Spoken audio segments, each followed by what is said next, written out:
Neat యూజీకి సంబంధించి దాఖలైన పిటిషన్లపై సుప్రీంకోర్టులో విచారణ జరుగుతోంది. సుప్రీంకోర్టు ఆదేశాలతో పరీక్షా సెంటర్ల వారీగా ఫలితాలను ప్రకటించింది. నేషనల్ టెస్టింగ్ ఏజెన్సీ అటు నీట్ పేపర్ లీకేజ్ పరిమితమేనని కోర్టుకు తెలిపింది. నీట్ యూజీ పరీక్ష తిరిగి నిర్వహించాల్సిన అవసరం లేదని చెప్పింది. నీట్ పరీక్షల నిర్వహణలో ఫెయిల్యూర్ ఉందన్నారు పిటిషనర్. పరీక్ష సెంటర్ల వారీగా విడుదల చేసిన ఫలితాల్లో ఎంతో గందరగోళం ఉందని అన్నారు. ఇంటర్ ఫెయిల్ అయిన విద్యార్థి గుజరాత్ నుంచి వెళ్లి బెల్గావిలో పరీక్ష రాస్తే నీట్లో 700కు పైగా మార్కులు వచ్చాయని తెలిపారు. ఒక రాష్ట్రం నుంచి మరొక రాష్ట్రం మారి పరీక్షలు రాస్తున్న వాళ్లపై దృష్టి పెట్టాలన్నారు. ఇక లంచ్ బ్రేక్ తర్వాత తిరిగి విచారణ ప్రారంభం కానుంది.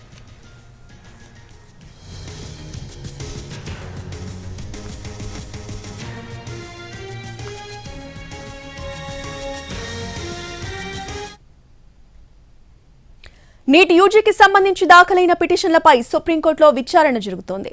సుప్రీంకోర్టు ఆదేశాలతో పరీక్షా సెంటర్ల వారీగా ఫలితాలను ప్రకటించింది నేషనల్ టెస్టింగ్ ఏజెన్సీ. అటు నీట్ పేపర్ లీకేజ్ పరిమితమని కోర్టుకు తెలిపింది కేంద్రం. ఈ పూర్తి అంశాలపై అప్డేట్స్ ని ఢిల్లీ నుంచి మా ప్రతినిధి రాజు అందిస్తారు. రాజు. థ్యాంక్ యూ రోజా. ఏ విధంగానైతే అంటే నీట్ అవకతవకలు దేశాన్ని మొత్తం కూడా కుదిపేస్తున్నటువంటి పరిస్థితి కనిపిస్తుంది. ఇప్పటికే నీట్ అభ్యర్థులంతా పెద్ద ఎత్తున ఆందోళన చేస్తున్నారు. మరోపక్క విద్యార్థి సంఘాలు అటు రాజకీయ పార్టీలు సైతం ఈ విషయంలో అభ్యర్థులకు మద్దతు ఇస్తున్నటువంటి పరిస్థితి కనిపించింది. పార్లమెంట్లో సైతం ఇదే అంశం ఇప్పుడు ఎజెండాగా మారుతున్నటువంటి పరిస్థితి ఉంది. ఈ నేపథ్యంలో సుప్రీంకోర్టులో ఈరోజు నీట్ అవకతవకలపైన విచారణ జరిగింది. సో గత విచారణ సందర్భంగానే ఏదైతే నీట్ పరీక్షలు నిర్వహించినటువంటి నేషనల్ టెస్టింగ్ ఏజెన్సీకి సుప్రీంకోర్టు కొన్ని ఆదేశాలు జారీ చేసింది. ఏదైతే ఇప్పటి వరకు ఉన్నటువంటి ఫలితాలు ఉన్నాయో వాటిని పరీక్షా సెంటర్ల వారీగా అంటే ఒక్కొక్క సెంటర్లో వచ్చినటువంటి ఫలితాలు ఏంటి అనే దాని మీద ప్రత్యేకంగా ఫలితాలను విడుదల చేయాలని చెప్పి ఆదేశాలు జారీ చేశారు.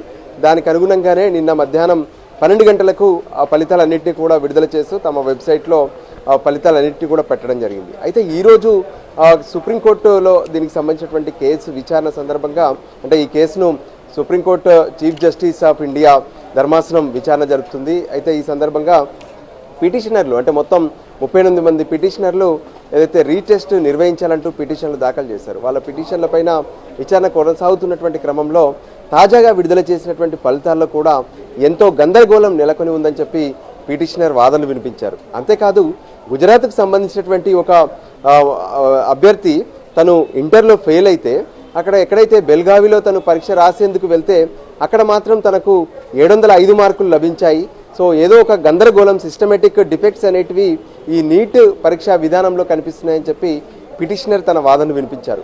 అంతేకాదు ఏదైతే అంటే నేషనల్ టెస్టింగ్ ఏజెన్సీ నుంచి మొదట పరీక్షకు సంబంధించినటువంటి పేపర్లన్నీ కూడా ఆయా సెంటర్ల వారీగా దగ్గరలో ఉన్నటువంటి బ్యాంక్ లాకర్లకు చేరుతాయి. సో ఆ బ్యాంక్ లాకర్లకు చేరేటటువంటి క్రమంలో కూడా కొన్ని సెంటర్లకు చేరకుండా మధ్యలో ప్రైవేట్ వ్యక్తుల వద్ద అవి ఆగిపోయాయనేటువంటి ఆరోపణలు కూడా వాళ్ళు చేశారు. అయితే దీనిపైన ప్రభుత్వం మాత్రం నీటికి సంబంధించినటువంటి మాల్ ప్రాక్టీస్ అనేది కొన్ని సెంటర్లకు మాత్రమే పరిమితమైంది. సో ఇది దేశవ్యాప్తంగా ప్రభావం చూపలేదు, ఖచ్చితంగా మళ్ళీ పరీక్ష నిర్వహించాల్సిన అవసరం లేదు. అంతేకాదు ఈ విషయానికి సంబంధించి ఎవరైతే ఇప్పటి వరకు అంటే సిబిఐ ఒకవైపు విచారణ జరుపుతూనే ఉంది. ఆ విచారణలో పలువురిని అరెస్టు కూడా చేశారు. సో పరిమితంగా ఉన్నటువంటి అంటే హర్యానా దాంతోపాటు గుజరాత్ గోధ్రాలో మాత్రమే దీనికి సంబంధించినటువంటి లింకులు ఉన్నాయి. అక్కడి నుంచి ఇది విస్తృతంగా జరగలేదు అంటూ వాదనలు వినిపిస్తున్నటువంటి పరిస్థితి ఉంది.